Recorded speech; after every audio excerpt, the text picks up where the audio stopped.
Long march کے دوران پاکستان تحریک انصاف کی رہنماؤں کی کنٹینر پر بحث کی ویڈیو سوشل میڈیا پر وائرل ہو رہی ہے۔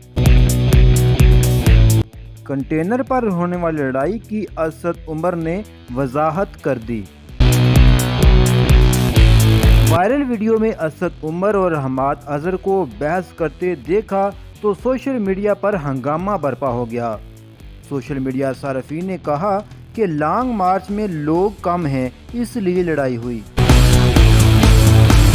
مسلم لیگ نون نے بھی دل کی بڑاس نکالی اور کہا ناکام ہونے والوں کا کوئی دوست نہیں ہوتا۔ لیکن جب اسد عمر نے وضاحت کی تو معاملہ کچھ اور ہی نکلا۔ اسد عمر نے کہا معاملہ مارچ میں شامل جنریٹر کی خرابی کے باعث پیش آیا۔ دوسرا جنریٹر مارچ میں شریک گاڑیوں میں پھنسا ہوا تھا۔ جنریٹر کو کنٹینر تک پہنچانے میں تاخیر کا سامنا کرنا پڑ رہا تھا۔